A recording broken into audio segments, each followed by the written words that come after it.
Llegamos quizá a la parte más compleja, pero también a la más interesante cuando estamos hablando de poder hacer cambios transformativos mucho más grandes que quizá la reparación de un daño a una colectividad específica o la denuncia de algún comportamiento más allá de sus efectos al final del día institucionales para resarcir ese daño, y es el tema del juicio de amparo. El juicio de amparo, ya decíamos, tiene pros y tiene contras muy específicos, es una cosa muy técnica y muy difícil realmente de ciudadanizar, pero cuando es promovido por gente que tiene el interés general en mente, en realidad puede llegar a ser muy beneficioso. Les pongo dos ejemplos. El primero en materia de calidad de la educación, que fue promovido por Mexicanos Primero en contra de la Secretaría de Educación Pública y que tuvo como materia el hecho de decir las ausencias de los profesores, la descentralización de la nómina de los profesores y las prácticas sindicales en realidad están afectando el acceso de los niños a su derecho a la educación, porque en la práctica tienen menos días de clases que el resto de los niños y porque además ante la falta de esos días de clase, la posibilidad de que cumplan con los temarios, con la profundidad de los planteamientos que año con año tiene que hacerles un profesor, pues es menor que niños que en realidad sí tienen el número de horas, el número de clases y cuyos maestros no se ausentan de las aulas. La Asociación Mexicanos Primero tuvo que hacer un planteamiento de interés legítimo, porque como decíamos antes, no eran ellos los directamente afectados por la falta de clases, sino que eran una organización cuyo mandato institucional era asegurarse que los mexicanos recibieran educación de calidad, y en ese sentido su mandato estaba siendo indirectamente afectado por la violación del derecho a la educación de niños de ciertas comunidades en ciertos estados. Esto fue específicamente en los estados con mayor incidencia de ausentismo laboral de los profesores. Probaron el interés legítimo de la defensa de los derechos, del derecho a la educación de estos niños, y los jueces lo que pudieron hacer fue, a través de demostrar que estas prácticas tenían un efecto negativo en la calidad de la educación que recibían los niños, terminaron por reconocer precisamente que la asociación tenía ese interés legítimo, que era exigible el derecho a la educación a través del juicio de amparo, y sancionaron a favor de la organización, obligando a que la Secretaría de Educación Pública tomara cartas en el asunto y emitiera sanciones en contra de aquellos que no habían prestado los servicios completos porque las nóminas se habían pagado completas y tenían que reponer las horas de clase. Sobre todo, más allá de afectar económicamente a los maestros, había una obligación de la Secretaría de reponer las horas de clase perdidas a estos niños de manera que no estuvieran en desventaja con el resto de los niños del país que no vivían necesariamente esa situación. Otro caso muy interesante que tiene que ver con el juicio de amparo y el interés general fue el caso de una comunidad que se llama la comunidad Mininuma en Chinolán contra la Secretaría de Salud. Este caso a mí me gusta mucho porque fue una comunidad que empezó a defender su derecho a la salud porque no había hospital en la comunidad y por lo tanto ninguna de las enfermedades de la comunidad podían tratarse dentro de un radio geográfico lo suficientemente cercano como para que las urgencias no terminaran en fatalidades o las personas con enfermedades crónicas de verdad pudiesen acceder a una atención médica sin tener que lograr grandes desplazamientos. Aquí, en una primera instancia, la autoridad, ¿qué creen que respondió? Básicamente respondió, me encantaría, yo sé que el derecho a la salud es una cosa muy valiosa, valen 1,000, me encantaría darle servicio a la salud, pero hay un tema presupuestal contra el que yo no puedo hacer nada, no tengo lana para construirles un hospital. Y eso es culpa de los malditos diputados, y es culpa del maldito Congreso, y es culpa de la crisis económica y la volatilidad del dólar. Yo como Secretaría de Salud me encantaría darte el servicio, pero no puedo. Aquí la comunidad no se quedó de brazos cruzados y a través de un juicio de amparo lo que dijo fue: el Estado tiene la obligación de garantizar mi derecho a la salud y no puede argumentar restricciones presupuestales para violarme mi derecho a la salud. Tiene que encontrar una solución. Y el juez ordenó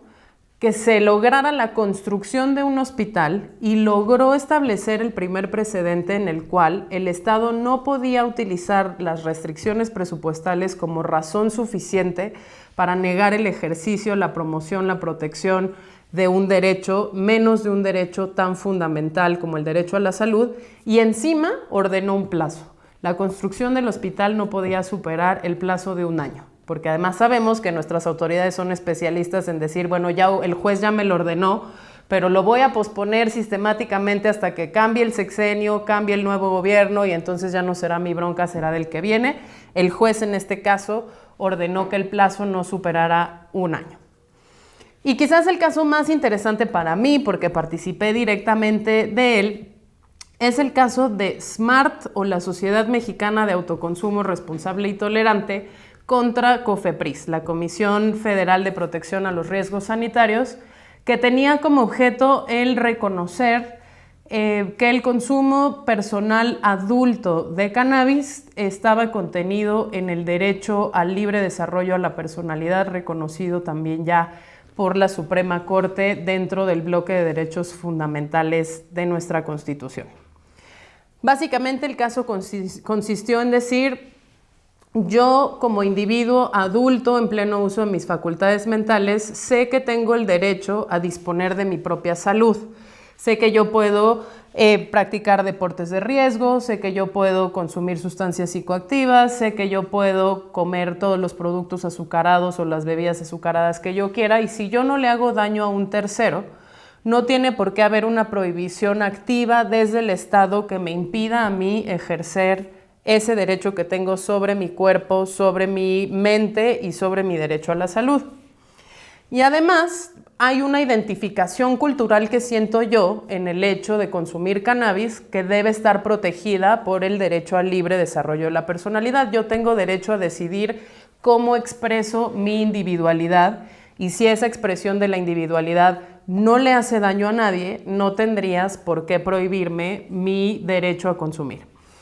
Como el juicio de amparo tiene que ir en contra de un acto de autoridad, básicamente lo que hizo este colectivo, que además ahí está el prepaso 1, creación de un colectivo,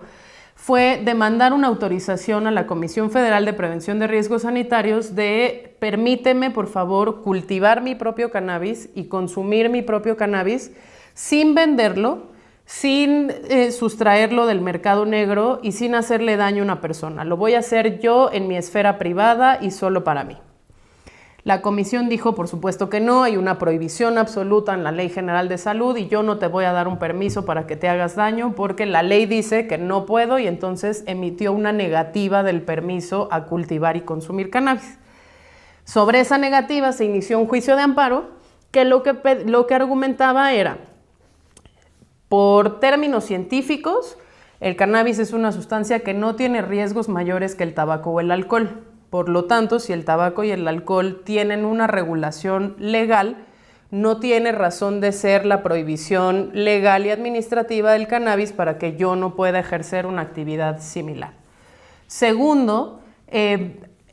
todas las prohibiciones y todas las sanciones que tu Ley General de Salud y Código Penal le atribuyes a las actividades relacionadas con el consumo adulto de cannabis son excesivas. Son penas de cárcel, privativas de la libertad, son sanciones económicas muy fuertes, es todo el uso de esta violencia del Estado desde que me pones a disposición de un ministerio público hasta que me encierras, que son particularmente desproporcionadas, sobre todo si se compara con la comisión de delitos graves como la violación de menores. Resulta que las penas de delitos contra la salud pueden llegar a ser equiparables al secuestro o a la violación de menores cuando claramente la actividad no es para nada la misma.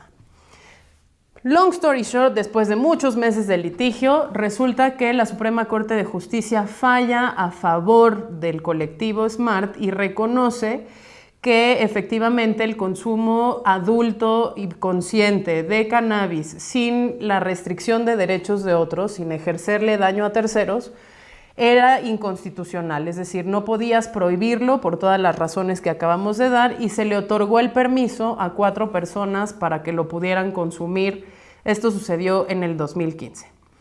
¿Qué elementos quiero resaltar yo de este juicio que les acabo de explicar?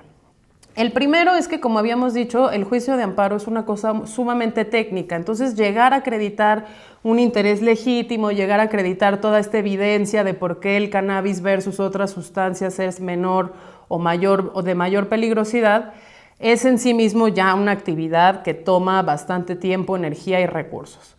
Pero lo simpático de este tema es que en algún momento antes de que se emitiera el fallo, de que se discutiera el proyecto de sentencia, se nos pidió que argumentáramos una cosa que se llama la solvencia moral de los quejosos. Tuvimos que demostrar que quienes estaban promoviendo este juicio de amparo eran personas de bien, productivas para la sociedad, sin ningún tipo de antecedente que pudiera manchar su expediente y básicamente que eran personas pulcras, impolutas, funcionales y de alta reputación y servicio a la comunidad para que entonces pudiese proceder este juicio. Si bien sí había una razón legítima para pedir esta solvencia en el sentido en que tenías que acreditar que no eras un narcotraficante, lo interesante es que al final logramos una resolución porque los quejosos no eran usuarios activos de drogas, porque los quejosos no eran parte de esta contracultura hipiosa con la que se asocia el cultivo y el consumo de cannabis, sino que eran empresarios, abogados corporativos, fundadoras de organizaciones de la sociedad civil, etc.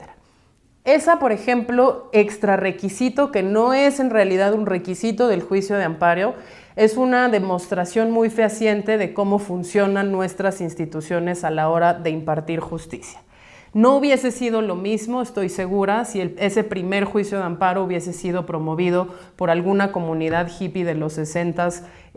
sabes, que estuviera asociada mucho más al tipo de estigma con el que estamos acostumbrados a relacionar las drogas. Y finalmente, porque tuvimos la posibilidad después de seguirlo con una estrategia que llevó varios juicios más y donde todos los quejosos funcionan un poquito con esa misma solvencia moral. Entonces, hay ahí todo un tema en el que, a pesar de que esto era muy técnico y muy basado y muy apegado a derecho, una regla metalegal, una práctica metainstitucional terminó definiendo la suerte de este fallo que, de haber sido de otra manera, no se hubiese logrado. Pero el último elemento interesante de este juicio es que fue un juicio que amplió el contenido de un derecho reconocido. Digamos, está en el 1 constitucional está escrito que todos los mexicanos tienen derecho a gozar de todos los derechos de la Constitución y a no ser discriminados. Adentro de ese derecho está contenido otro derecho reconocido por jurisprudencias de la Corte, que es el libre desarrollo de la personalidad. Pero ese derecho estaba definido por jurisprudencias únicamente en términos de adopción homoparental, es decir, parejas del mismo sexo adoptando niños o niñas, y en términos de matrimonio igualitario, también personas del mismo sexo que querían contraer matrimonio. No estaba para nada referido al tema de consumo de sustancias psicoactivas y a través de este juicio dotamos a ese derecho de un contenido mayor. Entonces es un juicio que por una parte tiene una cosa muy bonita, es la ampliación del derecho, y por la otra tiene un funcionamiento metalegal que permitió haber llegado a esa ampliación del derecho únicamente porque quienes promovían eran quienes promovían y no alguien más.